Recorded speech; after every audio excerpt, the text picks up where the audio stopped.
Welcome to another episode of What's at Stake, a Penta podcast. As policy professionals and corporate communicators aim to tap into new markets and expand their reach, they're increasingly looking to use the influencer landscape. How should brands and issue advocacy campaigns leverage influencers? What are the risks? How can audiences trust the authenticity of influencers? And what's next in influencer culture? I'm your host, Andrea Christensen, a partner of Penta, and here today to help answer these questions are two experts on the topic. The first is my fellow partner, Lauren Wolfson, based in New York City, who has pioneered a lot of our social listening work to help pinpoint emerging trends for different brands. The second is a good friend of mine and DC area influencer, Sarah Phillips. Sarah runs the popular style and fitness blog 52 Thursdays and has been in the game for over 10 years. Lauren, Sarah, thanks for joining me on the podcast today. Thanks for having us. Thank you for having us. Awesome. Okay, so to kick us off, Sarah, why don't you tell us a little bit about your experience in the influencer space and how it's evolved over the past decade? Well, first off, thank you guys so much for having me. I feel very honored that you want my input on the topic of influencing. And so our blog started a little over 10 years ago, and you're probably wondering why we got the name 52 Thursdays. We actually started the blog. I started with a sorority sister, and we would have wine nights on Thursday nights. And so we decided to kind of carry that over to our blog and really post everything on Thursdays. It was all Thursday kind of themed. And it was really just like a documentation of what we were doing, outfits we were wearing, and different like DIY projects we were doing at the time. We had no idea what we were signing up for, what we were getting ourselves into. At that moment, influencers weren't even a thing. They weren't on the radar, really. It was blogs. There were a few really big bloggers at the time. And, we decided to kind of jump in and just see where it went. And 10 years later, here we are, still kicking. The whole scene looks a little bit different, but, we're still having a lot of fun in the space. And, it's definitely changed. What would you say is one thing that has changed the most in the past 10 years? So if you started doing kind of blogging and now, you're a mom, almost a mom of two. And, I think that you still get contacted to be a part of campaigns or to talk about products or review products. How does that work? And what's the biggest thing that's shifted on that front? I think that a lot has changed just because there's so many different influencers and different kinds of influencers in the market now. There's the micro influencers, the macro influencer. So there's really, a lot of different people to select from when you're choosing a campaign. And, for us, like we started as fashion and fitness, and now we're both moms. So, we've evolved as well in kind of changing our content. And I feel like our followers have also grown as well. So I think it, lends well to what we're doing now, since everyone's kind of been growing with us. We have a lot of mom followers. So we end up seeing a lot of mom partnerships, and, it's just evolving kind of, with us. And, I think with the whole market, it's evolving as well with brands kind of adapting and really seeing, the advantage of working with an influencer and getting their name out there in different ways that they maybe wouldn't be able to before with just TV or print advertising.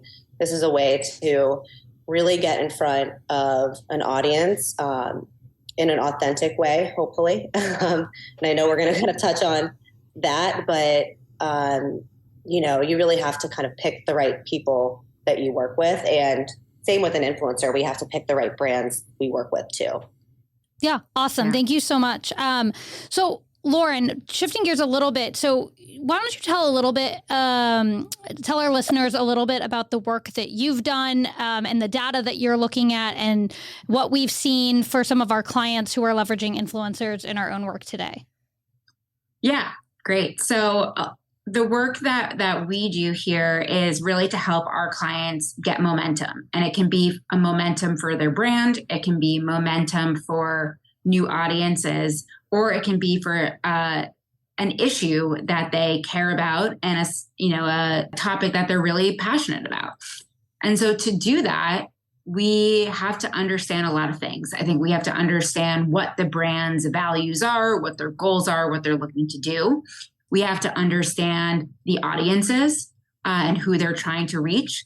We have to understand the competitive landscape and how what's going to be different, what's going to be new. And we also have to understand what's happening in broader culture. What are the trends? What are the movements? What are the issues?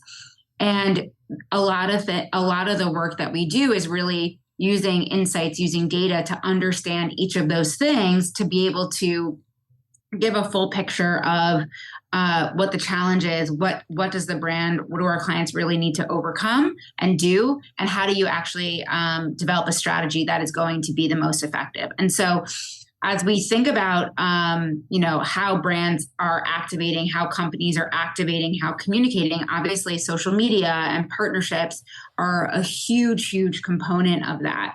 And so as we start to think about the role that influencer marketing plays and partnering with influencers or collaborators or different people or companies outside of the brand, it is such an important role to build credibility, to create awareness, to drive momentum with new audiences maybe that you didn't necessarily have activated before.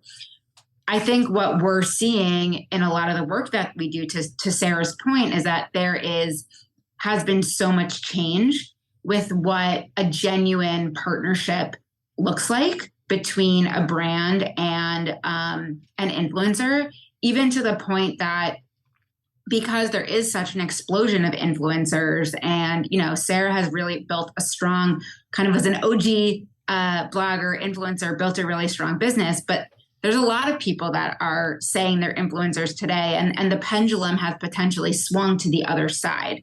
And so we see a couple of things happening here. One, which if previously partnering with influencers has been about awareness, around credibility, around reaching new audiences, now there's much more specific goals of what the role of an influencer can do. Is it about activating a niche community on TikTok?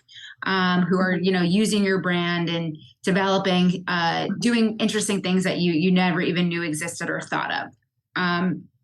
Is it about partnering with someone to communicate values? Is it about education? So really thinking about those specific goals and what you're trying to achieve.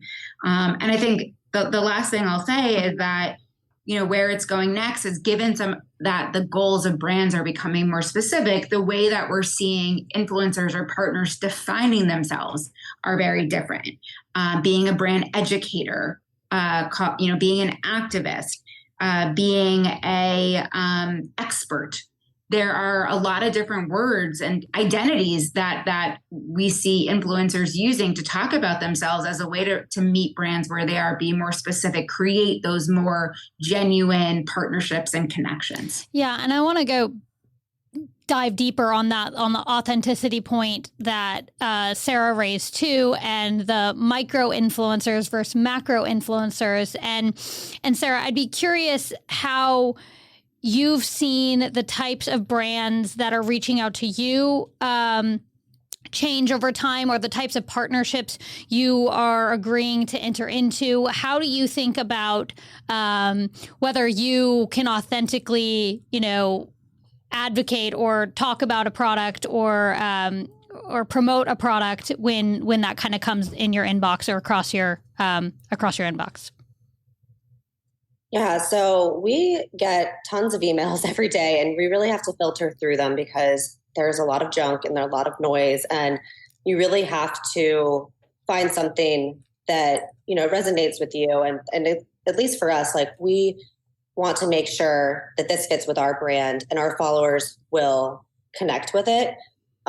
It's a huge miss for us to just take on a partnership, even if they're paying us thousands and thousands of dollars, but it doesn't seem authentic, because then we will lose the respect and loyalty of our followers. And that, is worth so much that we need that. So we really, really are careful about the partnerships we take on. We make sure that, they are aligned with our values, that our followers will find it interesting to learn more about, And it's something that I would use or already am using in my daily life. Another thing we like to do is test out if it's a product. I like to test it out first, make sure I actually love it, and then I can endorse it and say, hey, yes, I think you guys should try this too. So it really has to be authentic, because I think people can see right through it, especially now. They're like very conscious of it.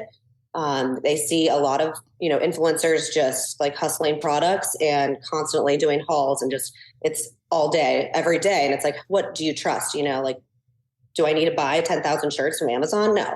So, you really have to be careful on both ends, the brand and the influencer, to make sure it's a really good fit and you're working with, a legit company. Yeah, I think that is such an important point as we sort of shift into how sort of public affairs campaigns or issue advocacy efforts can think about leveraging influencers, and the time and energy that should be invested in trying to find the right partners, because the influencers themselves, like you, are taking the time to actively question, like, does this fit with my values and my brand? And so when someone reaches out to you, I imagine, with something that doesn't fit your values and brands at all, like that is a waste of their time and a waste of your time. And so, I think in DC, a lot of times, we're a little bit behind the ball, but we've seen an uptick anecdotally in our work with some clients thinking about how can we partner with different influencers or different influencers of influencers, because influencer in DC often means a little bit of a different thing. But how can we leverage that more? How can we tap into something that brands and marketing campaigns have been using for a long time? So, Lauren, I'd be curious here for your perspective on how do you think about some of the potential benefits and pitfalls of engaging influencers for public policy campaigns, whether that's immigration reform or electric vehicle adoption or trade or any of those? Yeah, I mean, I think it all comes down to expertise and shared values, especially in the arena of public affairs, because to speak about, you can think about these creators, influencers, experts as almost surrogates, like you would a political campaign, right? Like if you think about a traditional campaign, there's surrogates, people spreading your message, building credibility, connecting with stakeholders in new ways. The same thing is true here in the marketing world and can be applied to public affairs and policy. So I think the first component is shared values. Does the client or the coalition or the campaign have shared values with the person the initiative is looking to partner with? Do they have the same passion that we have about the issue? Do they have something new to say or something bring to the table? And then I think that the second is around expertise. Like, do we trust them to, and is there mutual trust to support each other on the messages we're trying to, and the goals of what we're trying to accomplish? The way that we play a role and the way that we help kind of bridge these connections and make sure the partnership is right is through something that we call vetting, which is a pretty common term, but a lot of it is understanding the shared values and understanding, when a client is reaching out to different influencers or thinking about different collaborators, artists, creators, again, whatever the word is, what are their values that we can tell from the past posts they've done or TikToks they've created or blog posts they've written? Is there anything that they've done that could be potentially in conflict with the values of our clients? And I think to Sarah's point, it's so easy to kind of sniff that out, and people can tell when there's that genuine connection. And ultimately making sure that there's nothing that's going to be a reputational risk, but also understanding given the objectives of the client and given where we can see this person's passions and what excites them, how do you figure out the best path forward to make this partnership have the maximum impact based on what you know about each parties? And so that's really the lens that we look at when we do our vetting, when we're looking for opportunities. And I think the last angle is understanding the cultural movements, momentums, issues, trends that as part of this relationship, both parties can tap into to get the most attention, to accomplish the goals the most effectively, and spread awareness of the issue, drive action, drive whatever it is that we're looking to do. Yeah, that's great. And then one last question, and then we'll take a quick break. But do you think, and this is for both of you, do you think that people would be okay if they knew that someone was being paid to advocate for an issue versus a product? I think that's a little bit different. I think a product, you can really imagine yourself using it and feeling it. And, it's not as big as a decision as a policy or voting a certain way. And I think you really have to be careful about who you're hiring to, relay that message. You have to make sure they have the same values, and that person really has to be on board with that policy as well.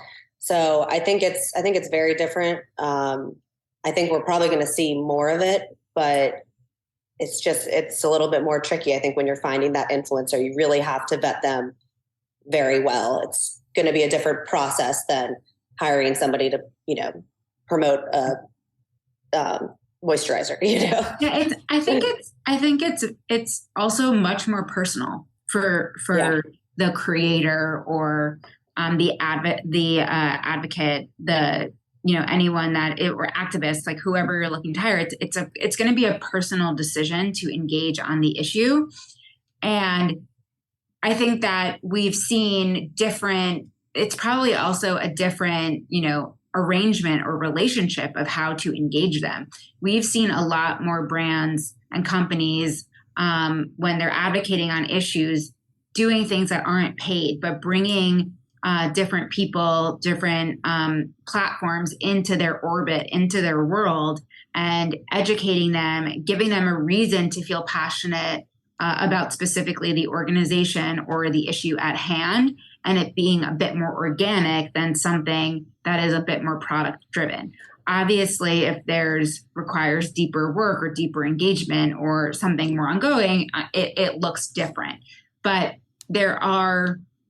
because you're talking about passions and issues and shared values, there are ways to think about bringing in people who have a career in, communicating with audiences and having a platform that can be really effective for issues at hand, bringing them into your network and building a relationship before something more official is done.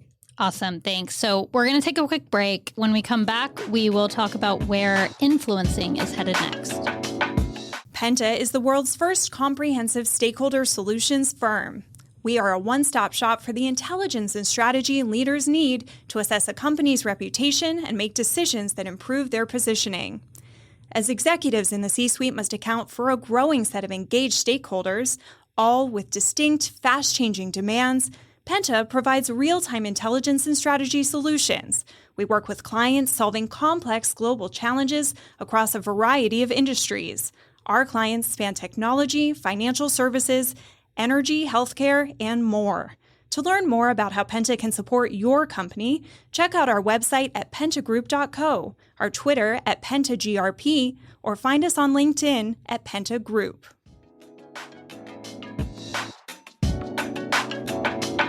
Welcome back to What's at Stake, a Penta podcast. We're going to dive back in with Lauren and Sarah. Lauren, you've been looking at the data. Can you explain where the influencer marketing landscape is headed next?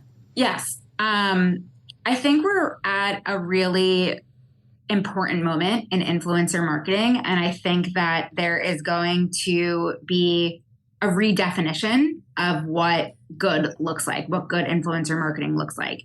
As I mentioned earlier, we see a lot in the data that perhaps the pendulum on influencer marketing has swung too far. We're seeing trends like de-influencing, where creators are talking about don't use this product because of overconsumption. We are seeing a lot of artists being called out for things that aren't authentic to who they are and just being kind of overly commercial. And so I think if we are in a place where anyone can be a influencer, anyone can build a platform, the pendulum is going to swing the other way, and there's going to be a redefinition, a new equation for what trust looks like. And I think some of the things that we're starting to see around that are going from very curated, perfect images to being more unfiltered, pun intended, and being about acceptance of who they are and who you are as a real person. Like this idea of acceptance is I think going to be a big theme of 2024. We are going to a place of interacting and engaging with influencers based on the role they want to play. Are they an activist? Are they an educator for brands? Are they just really passionate about the topic? Are they just an expert or a hobbyist on something that makes sense? So being mindful of the role that they play versus just this kind of broad term. I think the other component that we see brands doing more and more is leveraging a lot of the organic chatter, or we call it UGC, user generated content, to tap into cultural trends and movements very organically. Crocs, who's one of our clients, does a really good job of this. Airbnb, and understanding the different trends in travel and how to engage people where they are. And so the more that companies can understand what's happening organically and being quick and nimble to find it, jump in, partner with the right person who's doing it, the more that we're going to see, influencer marketing be effective. But I do think it goes back to, redefining, thinking about what the new trust equation looks like and what it means for your brand, for your issue, for your campaign, whatever it is, and activating it in a way that's very, very, very genuine and about, as we mentioned before, shared values. That shared values is key. Yeah. And Sarah, I'd be curious kind of what you're seeing in your day-to-day, like what's coming to bear in what you're seeing. Is it de-influencing? How do you see the evolution of trust happening? What's going on in your world? Yeah. So I think what Lauren said was really spot on. I think people are really looking for an authentic person to follow. They see through the BS. They want someone who's real and someone relatable and somebody that is like them. And I think that we're going to be seeing hopefully more influencers really coming to the table with realistic, relatable content. I think the influencer marketing game is only going to grow from here. In the last year, I think it was like $21 billion were spent on influencers, and that's up 30% from the year previously. So I see companies just pouring more and more money into the influencer marketing scene, but it's really for the company side, finding the right people to work with, whether that is a micro influencer or a macro influencer. And there's so many different benefits of working with the big time influencer. Of course, there's huge reach. But then there's also these macro or micro influencers who, have a lot of trust and they have a smaller following, but those people really trust them. And, maybe they're able to spend a little bit less money on that specific person. But they are able to get the word out to their people. And then, they can hire way more micro influencers. So I think we're going to see a lot more of that. You don't have to be Kim Kardashian or, something Navy to get a brand deal. And I think we're going to see just a lot of like normal people getting them. And I think that's cool. But I don't know. It'll be really interesting to see where it goes in the next 10 years. I've been doing this for 10 years and I was not called an influencer when I started. I was a blogger. There wasn't even Instagram. So, a lot's changed. And I'm sure in the next 10 years, it'll just keep evolving, but hopefully for the best. Yeah, this has been such an interesting conversation. And I mean, it seems to me that, what I'm hearing is that influencers are having an increasing amount of power, and the onus is on the brands and the companies to do their homework, to do the research, to make sure that they're being very thoughtful about how they are leveraging or engaging influencers, because if it does not fit with an influencer's own personal brand, they're going to be told no.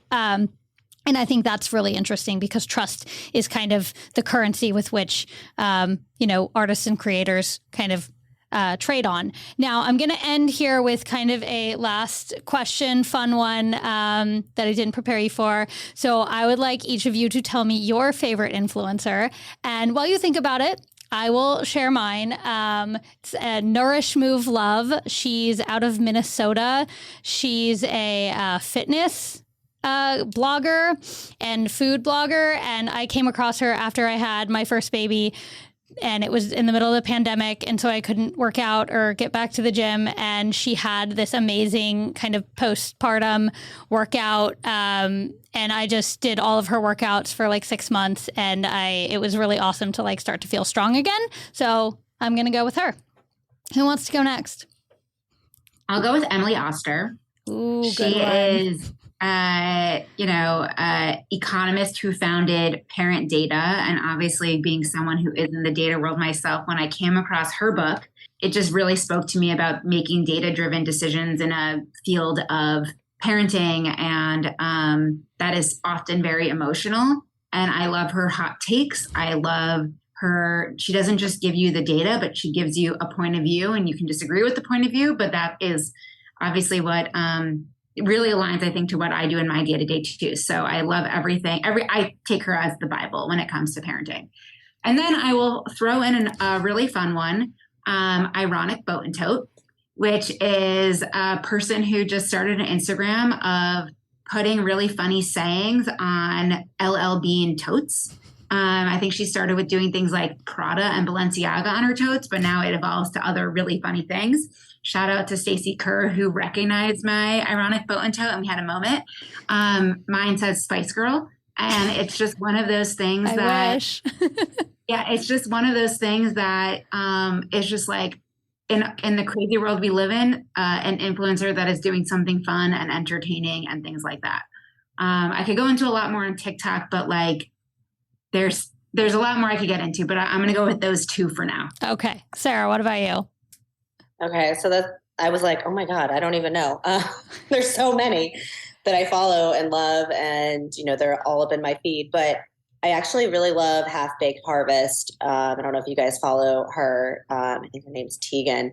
She has like 5 million followers. She's a food blogger, and she just creates the most like amazing recipes. They're pretty easy to follow. So I literally like save half of them and try to recreate them at home. They don't look as beautiful, but anyways, I think she's a great follow, because I never know what to cook, especially now with a child. I'm like, oh shoot, it's dinner time and I have no idea what we're eating. So that's been a really good follow for me.